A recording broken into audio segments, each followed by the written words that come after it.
চলুন ফিরে যাই আবারও আজকের অতিথি অভিনেতা আজম খানের কাছে। আবারও ফিরে এলাম ভাইয়া, একটু ফ্ল্যাশব্যাকে যাব। শুরুটা কেমন ছিল? আজ থেকে ঠিক 10 বছর আগে 2015 সালের 3 জুলাই আমি সেদিন প্রথম কাজ করেছিলাম এফকিউ পিটারের দ্য হিরো নামে একটা টেলিফিল্মে। আমাদের দেশের একজন শক্তিমান অভিনেতা শহীদুজ্জামান সেলিম, তার সাথে আমি স্ক্রিন শেয়ার করেছিলাম। প্রথম কথা হচ্ছে যে সেলিম ভাইকে আমি আগে থেকেই চিনতাম। ওনার মতো একজন শক্তিমান অভিনেতার বিপরীতে কাজ করা, আমি খুব নার্ভাস ছিলাম এবং আমি ভেবেছিলাম যে হয়তো খুব একটা ভালো কিছু হয়নি। যাই হোক, সেই টেলিফিল্মটা যখন নাকি অন এয়ার হলো, অনেকে দেখলো, অনেকে দেখে আমাকে যোগাযোগ করলো। তারপরে আরও একজন আমার ছোটবেলার বন্ধু ফরহাদ ফয়সাল, তার নির্দেশনায় একটি কাজ করলাম বাংলাদেশ টেলিভিশনের জন্য, ধারাবাহিক ছিল। এর পরের রোজার ঈদে চয়নিকা চৌধুরী তার একটি নাটকে আমন্ত্রণ জানালেন শেষের পরে। মূলত তারপর থেকেই আসলে মানে কাজ করার একটা প্রচুর কাজ আসা শুরু হলো এবং অনেকের সঙ্গে কাজ করার সুযোগ পেয়েছি। তো এই 10টা বছর আসলে আমি কখনো ভাবিনি যে পাড়ি দিতে পারবো। আমার সবসময় ধারণা ছিল যে শখ করে কাজ করতে এসেছি, 2-3টা কাজ করব, তারপরে হয়তো আবার আমার নিজের কাজের জগতে ফিরে যাব। কিন্তু সেটা আর হয়নি।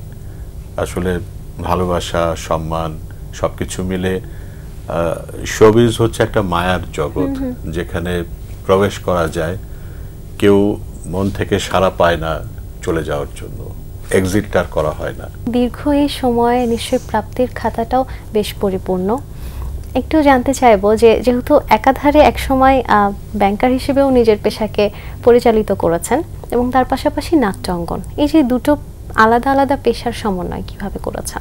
আমি যখন ব্যাংকে কাজ করতাম সেই সময় আমি কমিউনিকেশনসে কাজ করতাম। তো কমিউনিকেশনসে কাজ করার কারণে গণমাধ্যমের সঙ্গে আমার একটা সম্পৃক্ততা ছিল এবং সেই সম্পৃক্ততার কারণে আমি যখন ক্যামেরার সামনে এসেছি নাটকে, তখন কিছুটা আমি অ্যাডভান্টেজ পেয়েছি, কারণ আমি আগে থেকে ক্যামেরার সামনে আসতাম, টক শোতে বিভিন্ন প্রোগ্রামে আমি আসতাম।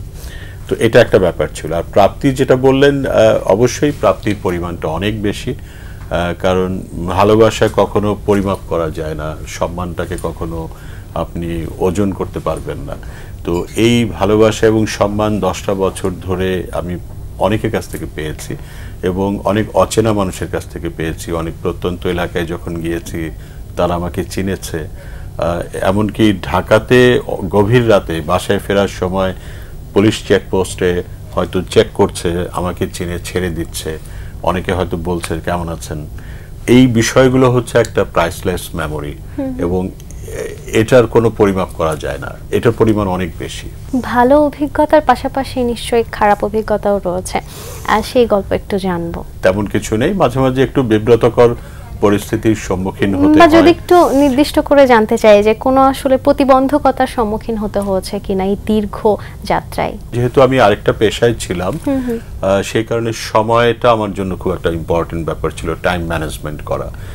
এমনও হয়েছে আমি সারাদিন অফিস করেছি, সন্ধ্যায় আমি ফরিদপুরে গিয়েছি অথবা ঢাকার আশেপাশে গিয়েছি, সারা রাত শুটিং হয়েছে, ভোরবেলা ফিরে এসেছি, এসে আবার অফিস করেছি। এই টাইম ম্যানেজমেন্টগুলো আমার কাছে খুব ইম্পর্টেন্ট ছিল। বিশেষ করে আমি একবার থানচিতে কাজ করতে গিয়েছিলাম পার্বত্য এলাকায়, সেখান থেকে কাজ শেষ করে আবার কক্সবাজার যেতে হয়েছে এবং রাতের মধ্যেই কাজ শেষ করে ফিরতে হবে, কিন্তু রাতে কাজটা শেষ হয়নি, শেষ হয়েছে ভোর রাতে। তো ভোর রাতে শেষ হওয়ার পরে আমি চিটাগাং পর্যন্ত এসেছি, চিটাগাং থেকে এসে প্লেন ধরে ঢাকায় এসেছি। তো এই যে টাইম ম্যানেজমেন্টগুলো হয়েছে আমার জীবনে গত 10 বছরে, এটা আমার জন্য অনেক কঠিন ছিল অনেক সময়।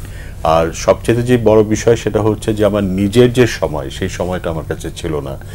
অন্য একটা পেশাতে একটা নির্দিষ্ট পরিমাণ সময় দেওয়ার পরে অভিনয় করে নিজের জন্য আর কোনো সময়টা থাকতো না এবং সেই সময়টাই, নিজের সময়টাকেই আমি চেষ্টা করেছি অভিনয়ে কাজে লাগানোর জন্য। এটা মাঝে মাঝে কষ্ট হয়েছে, অনেক রাতে ঘরে ফিরেছি যখন সবাই ঘুমাচ্ছে, তারপরও এটা একটা পরিতৃপ্তি যখন কাজটা দেখি স্ক্রিনে, সবাই যখন অ্যাপ্রিসিয়েট করে, তখন ভালো লাগা কাজ করে। 10 বছর সময়টা আসলে খুব কম নয়, দীর্ঘ একটি যাত্রা। তো তখন যখন শুরু করেছিলেন এবং এখন যখন কাজ করছেন, পিছু ফিরে তাকালে আসলে কি কি পরিবর্তন নিজের চোখে পড়ে? প্রথম দিকে তো অনেক কিছুই সমস্যা হতো, সংলাপ মনে রাখা, সংলাপ টাইমলি দেওয়া, তারপরে বিভিন্ন অভিব্যক্তিগুলো ফুটিয়ে তোলা, কিছু কিছু সময় ফলস লুক হতো, অনেক কিছুই হতো, জড়তা কাজ করতো। হয়তো সেই জিনিসগুলো আমি কাটাতে পেরেছি, আমার ধারণা কাটাতে না পারলে হয়তো 10টা বছর পার করতে পারতাম না।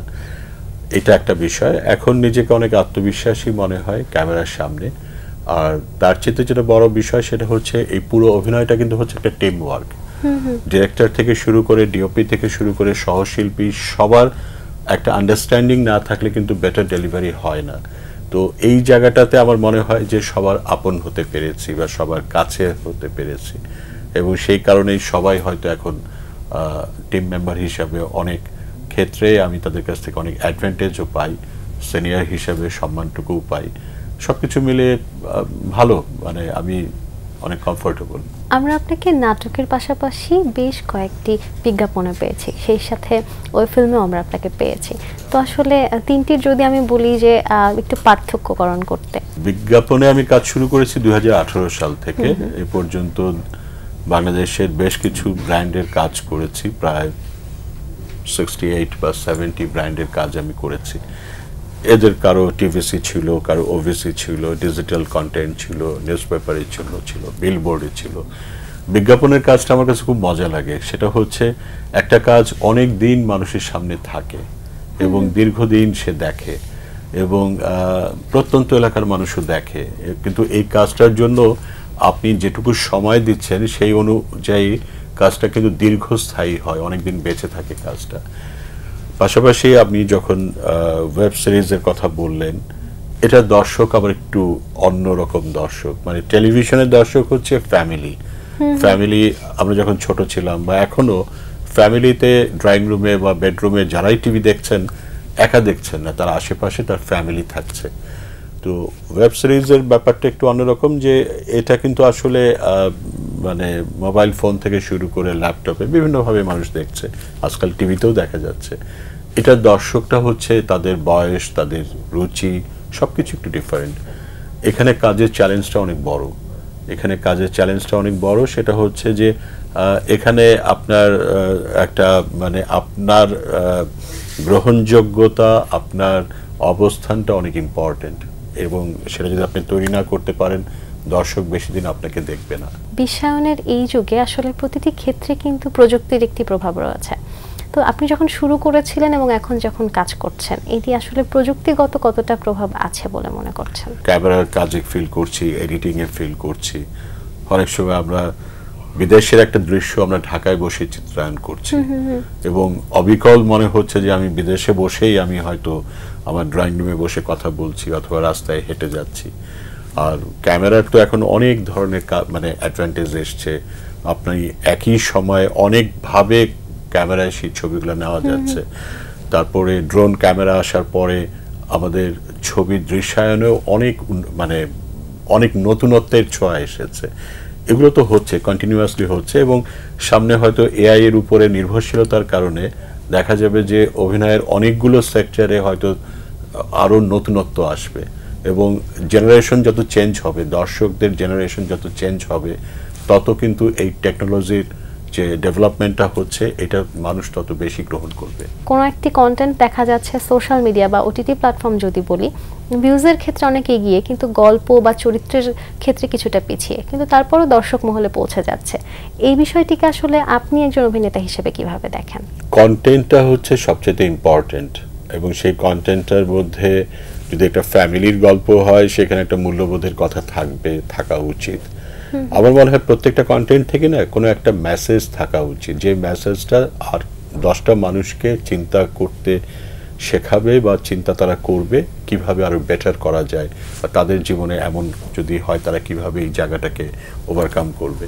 তো কন্টেন্টটা যদি দুর্বল হয় এবং কন্টেন্টটার মধ্যে যদি সেরকম কোনো মৌলিকতা না থাকে, তাহলে আসলে দর্শক বেশি দিন সেই কন্টেন্টটা দেখবে না। আর আরেকটা ব্যাপার হচ্ছে যে আমাদের দেশে অনেকভাবে এখন অনেক কিছুকে পরিমাপ করা হচ্ছে।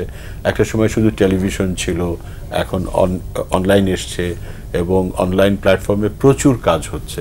এই কাজগুলো ডেফিনেটলি একটা পরিমাপ করার একটা পদ্ধতি হচ্ছে ভিউয়ারশিপ। তো ডেফিনেটলি ভালো কন্টেন্ট হলে সেটা তো সুপার ডুপার হিট হবে। আবার কোনো কোনো অভিনেতা অভিনেত্রী তার গ্রহণযোগ্যতা, তার ফ্যান ফলোয়ার এত বেশি যে তার যে কোনো কাজ আসলেই মানুষ কিন্তু সেটা তার ফলোয়াররা সেটা দেখে। এটার অবশ্যই একটা অ্যাডভান্টেজ আছে, প্রত্যেকটা জিনিসের অ্যাডভান্টেজ আছে। কিন্তু আমার কথা হচ্ছে যে মূল বিষয়টা হলো আপনি ভালো কন্টেন্ট যদি তৈরি করেন ডেফিনেটলি সেটা একটা মার্কেট আছে, দর্শক আছে এবং সেটা অনেকদিন বেঁচে থাকবে।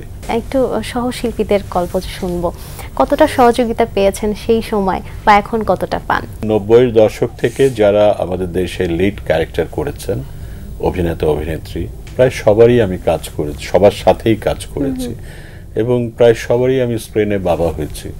এবং সেই মানে সবাই, আমি নাম বলতে গেলে হয়তো অনেকের নাম ভুলে যাব, এজন্য বলছি না। সবার সাথেই একটা সহযোগিতামূলক সম্পর্ক ছিল যারা আমাকে শুরুতে ওয়েলকাম করেছে। আর এই সময় যারা তরুণরা কাজ করছেন তাদের সবার কাজও অনেক ভালো। তারা ডেফিনেটলি যথেষ্ট তারা আমাদেরকে সম্মান করছেন, সহযোগিতা করছেন এবং শ্রদ্ধা করছেন।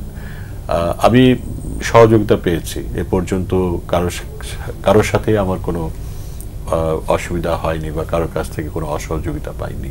বলছিলেন যে অনেকগুলো নাটকে আপনি বাবা চরিত্রটি পেয়েছেন, সেক্ষেত্রে এমন কোনো চরিত্র রয়েছে যেটি আসলে এখনো করে হয়ে ওঠা হয়নি? পরিতৃপ্ত হওয়ার মতো কোনো চরিত্র বোধহয় আমি এখনো পাইনি।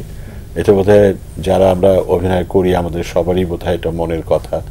কারণ আমরা এমন একটা চরিত্র চাই যেখানে গল্পটা আবর্তিত হবে আমাকে ঘিরে। তো এমন চরিত্র আমার এখনো করা হয়নি, কখনো হবে কিনা আমি জানি না, সুযোগ পাবো কিনা সেটাও জানি না। তারপরও আমি বলবো যে আমাদের দেশে আমরা যেই মাধ্যমে অভিনয় করি বা যেই বাবা বা যেই চরিত্রগুলো আমরা করি, আমাদের দেশে অনেক লিজেন্ড অনেকে আছেন যারা আমাদের দেশের টেলিভিশনকে বাঁচিয়ে রেখেছেন এবং বহুদিন ধরে তাদের দর্শকরা মনে রেখেছেন। আরিফুল হক, আবুল হায়াত, তারিক আনাম খান, এরকম অনেক লিজেন্ড আমাদের দেশে আছেন, আরও অনেকে আছেন। তো আমি মনে করি যে এরা যুগ যুগ বেঁচে থাকবেন তাদের অভিনয়ের কারণে। এখনও তাদের পুরনো নাটকগুলো ইউটিউবে পাওয়া যায়, অনেক সময় এগুলো আবার নতুন করে আবার অন এয়ার হয়। সব কিছু মিলিয়ে তাদের দর্শক কিন্তু কখনো কমবে না, কারণ যারা তাদের অভিনয় একসময় দেখেননি তারা এখনও তাদের অভিনয় দেখে মুগ্ধ হচ্ছেন। নতুন দর্শক কিন্তু তাদেরও তৈরি হচ্ছে। নাটক এবং বিজ্ঞাপনে দুটো জায়গায় কাজ করেছেন, চলচ্চিত্রে অভিনয় প্রসঙ্গে একটু জানবো। 17টার মতো সিনেমায় আমি কাজ করেছি। প্রথম ছবি ছিল গোলাম সৌরভ দদুলের সাপলুডু, তারপরে চয়নিকা চৌধুরীর বিশ্ব সুন্দরী, এরকম 17টা ফিল্মে কাজ করেছি। এবছরও কয়েকটা সিনেমাতে অভিনয় করেছি যেগুলো আগামীতে মুক্তি পাবে। সিনেমাতে অনেক ডিটেইলভাবে কাজগুলো করা হয়, অনেক সময় নিয়ে কাজ করা হয়, প্রত্যেকটা ডিপার্টমেন্ট অনেক সময় নিয়ে কাজ করে এবং যার জন্য কাজগুলো অনেক পারফেক্ট হয়। এবং সবচেয়ে বড় ব্যাপার, সিনেমা মানুষ টিকিট কিনে দেখে, সো সেখানে কোনো কম্প্রোমাইজ করার সুযোগ নেই এবং কম্প্রোমাইজ আমরা করতেও চাই না, করিও না। ভালো লেগেছে, সিনেমার কাজের ক্যানভাসটা অনেক বড়। সামনে আমরা কি কি পেতে চলেছি ভাইয়া? দুটো ধারাবাহিকে এখন কাজ করছি, আর এছাড়া সিনেমাতে কয়েকটা সিনেমাতে কাজ করা হয়েছে, আরও কয়েকটা সিনেমা সামনে আছে, বিজ্ঞাপনও আছে যেগুলো এখনো রিলিজ হয়নি।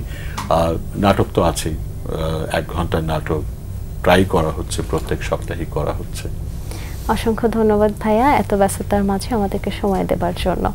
আয়োজনের একেবারে শেষ পর্যায়ে চলে এসেছি, দর্শকদের উদ্দেশ্যে যদি কিছু বলার থাকে। বাংলা ভিশন আমার খুব প্রিয় একটি চ্যানেল। বাংলা ভিশনে আমার অনেক কাজ গিয়েছে এবং বাংলা ভিশনে অনেক ভালো ভালো কাজ অন এয়ার হয়।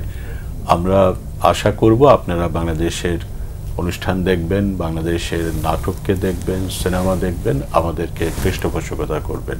প্রিয় দর্শক, এতক্ষণ কথা হচ্ছিল অতিথির সঙ্গে। এবার সময় হলো বিদায় নেবার।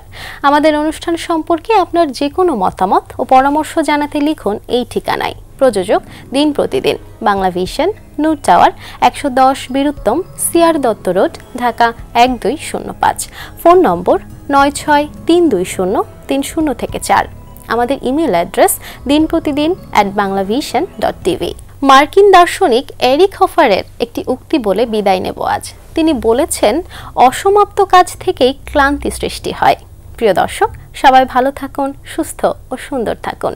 আজ সারাদিন সবার জন্য শুভ ও কল্যাণময় হোক।